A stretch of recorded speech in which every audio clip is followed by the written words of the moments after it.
Brought to you by JMR Rentals, professional digital cinema and broadcast equipment rentals in Brooklyn, New York. JMRNY.com.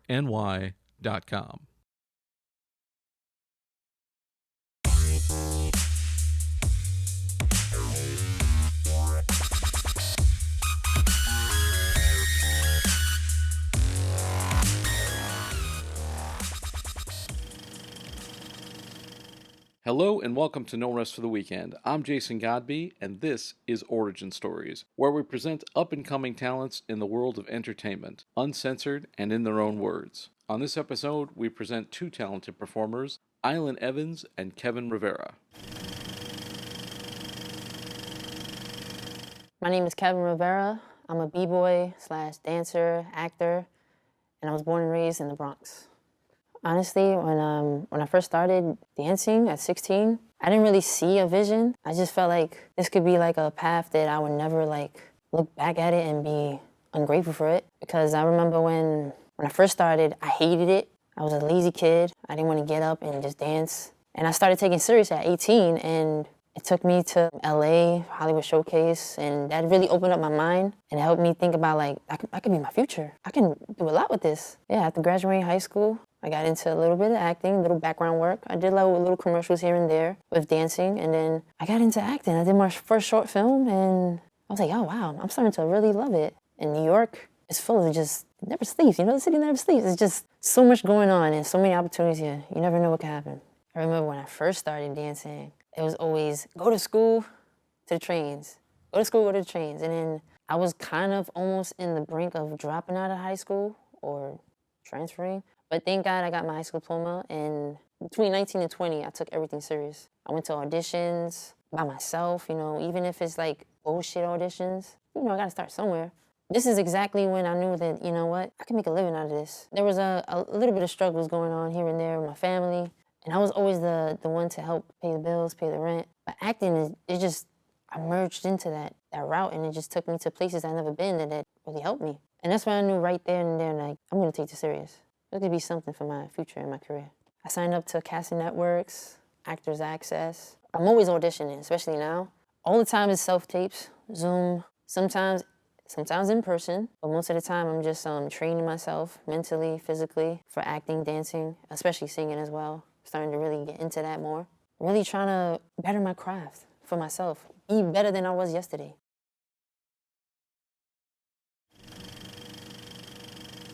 Well, my plan was always to move to LA. My agent told me that there's many opportunities out here and this would be great for you, and I kind of believed him. And I think I could see myself there.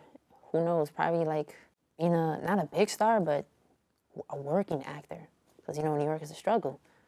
I'm struggling every day. I always find a way to really keep pushing myself and do what I gotta do to keep going. Sometimes I doubt myself. I actually wanted to quit everything. But I was in a point in my life where I was going through a lot of stuff. But I thank God I'm living now. And I get rejected all the time. It's typical, especially in this industry, you're gonna get rejected all the time. At 1 out of a million jobs, you're probably gonna get that one big one.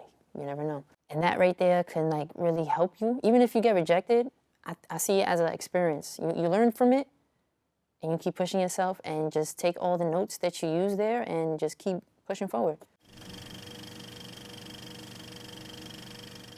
When I got the HBO series called Random Acts of Flyness, I was just literally dancing on the street, Times Square, street performing, and my agent called me for an audition for it, and I went in, I did my lines. They had me singing and rapping for the first time. Never done it before. Pretty dope. I was a little uncomfortable, but the casting director loved me. I was like, whoa. And then after that, I got a call back saying that I got the role. So I'm like, I was like, yay. So I played Peter Pan. And then it's basically Neverland, but in Spanish, Nunca Land.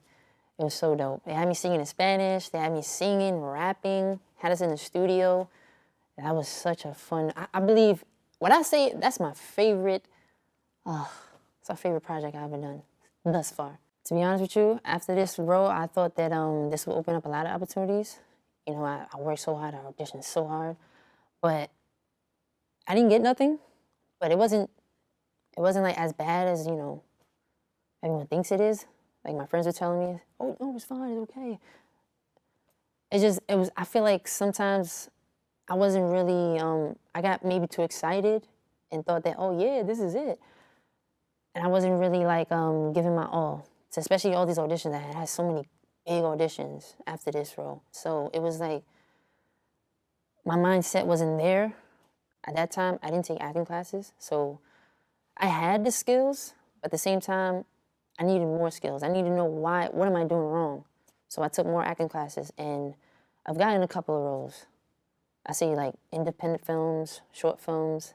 I just did a film in LA for Google, which was pretty dope. And that made me realize that, you know what, this is not to play around with. You really gotta like put your all into this. That's why I always study my lines, study the scene. I study what the character's feeling mentally, physically. And overall it can help you. It helped me. And I say like every audition that I get now, I won't say, of course, I'm not gonna get the role like this, but I would say I feel satisfied because I did something I never done before, and it really helped me. Man, listen, when it comes to like social media, it can help. I say like for me, it helped a little bit because, Instagram's everything. TikTok nowadays is a lot. You can get like casting directors hit you up, DM you out of nowhere without even you knowing. You check your DMs, hidden requests. To me, Instagram was like more like this is what I do. This is my profile. This is who I am. I dance, I do all this stuff, yada, yada, yada. But I feel like it is a tool. It definitely is a tool because you can you can do a freaking video, like a dance video, and you're so good at it, or your personality is just showing a lot, and next thing you know, you can have, like, for example, Chris Brown call you up or text you or something, and that can give you so many opportunities. I did a gig once on through Instagram. My agents called me up. They said, we have a project for you for Instagram. Oh, cool. And next thing you know it, I was, like, all over New York, I believe, Philadelphia. The negative side is it consumes your time. The negative side, it just consumes. When I started doing the Man Listen, for some reason I heard this in a song somewhere, or I don't know, somewhere, it just came to me. Like, I think the motivation came from Peter Griffin, Grinds My Gears. Really grinds my gears. That really inspired me, so I came up with the Man Listen slogan. Man, listen, how the hell are you? It just came to me because I like to give a message. Like, if I'm feeling good, man, listen. Whew.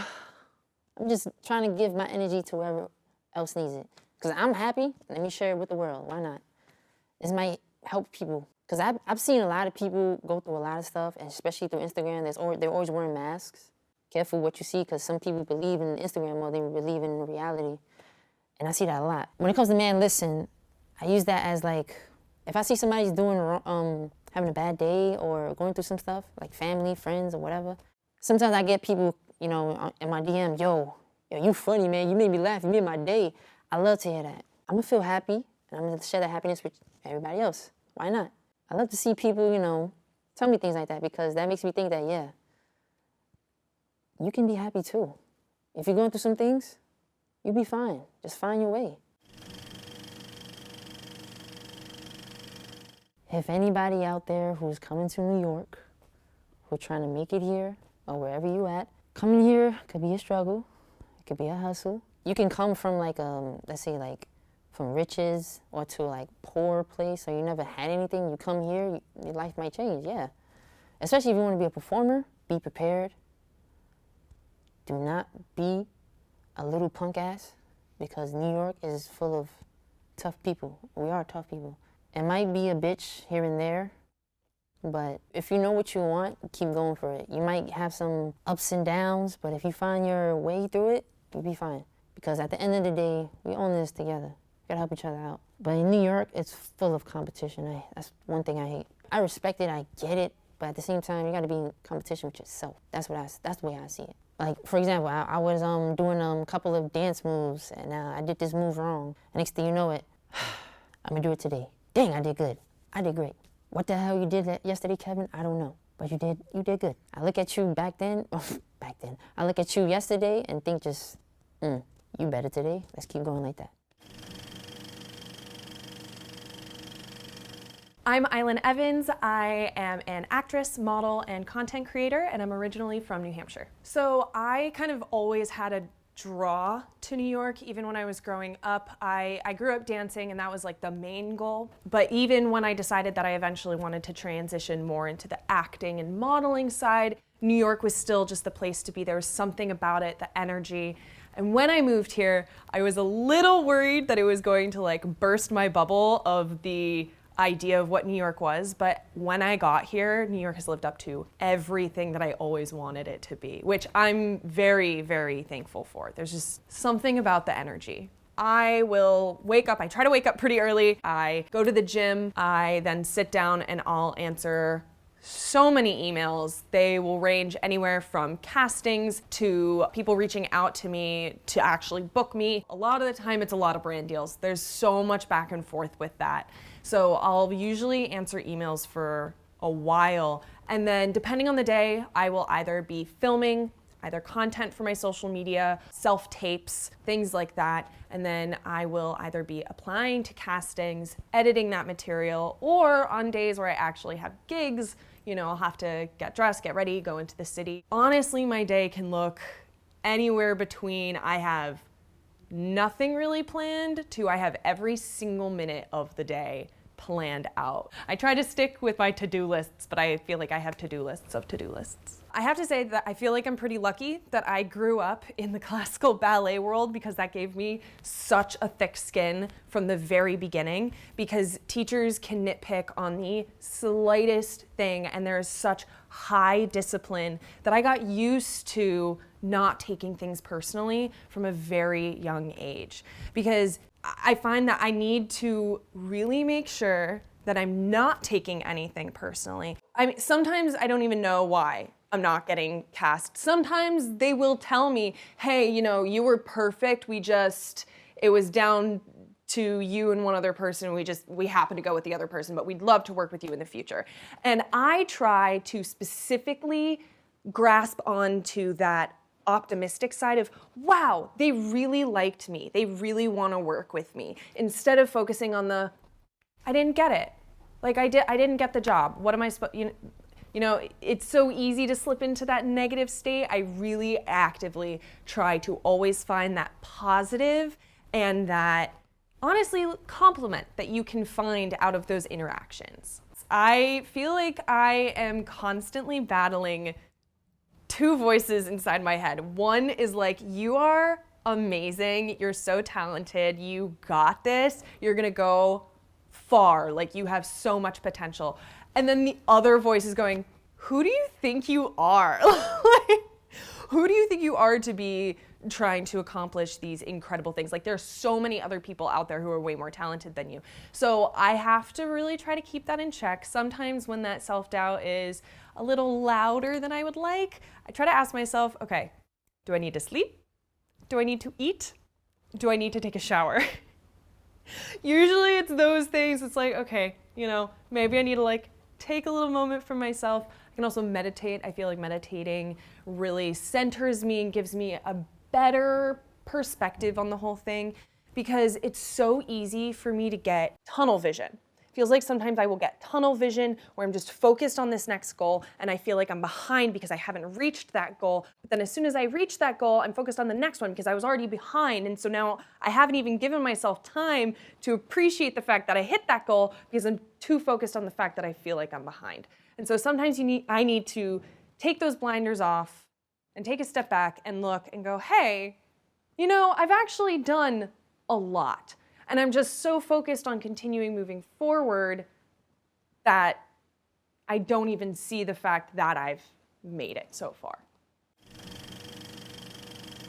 I'd have to say, I think my biggest obstacle that I've had to get over, and I'm still getting over, is self-doubt. Specifically, imposter syndrome, which is a very specific flavor of self-doubt. And it's something that I know everyone deals with. I talk to my friends about it all the time. We're all constantly struggling with it because, especially being in New York, you're constantly surrounded by incredible talent all over the place. And so you look at it and you go, well, who am I to be amongst these people, to try to be doing what they're doing? Look at them, they're so talented. How could I possibly measure up to that? And you feel like you're an absolute imposter.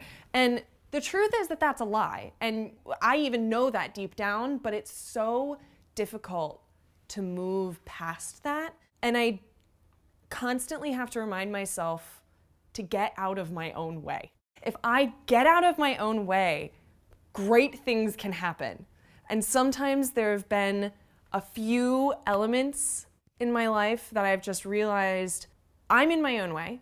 If I just push all of that self-doubt, that imposter syndrome to the side, this will play out and it'll prove to me that I'm not an imposter. And every time I've actually managed to do that, I have proved to myself I can do this. I absolutely belong here. It's just identifying when you're doubting yourself. All of those celebrities, huge talents that you look up to and that we idolize are just other human beings. And you are also a human being. So the difference between you and that massive celebrity might feel huge, but it's not as huge as we think. Like if you were just sitting in a room with your idol and talking with them, you would see like, oh, they're just another human being. They're just another person. You are a person. Anything that they do, you can do.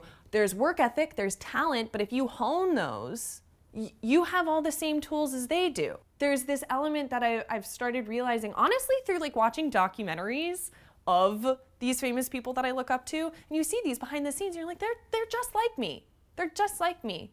I can do that. And that's honestly helped with the self-doubt, is to see just how relatively normal celebrities really can be. We put them on pedestals, but I really don't think that's needed or necessary.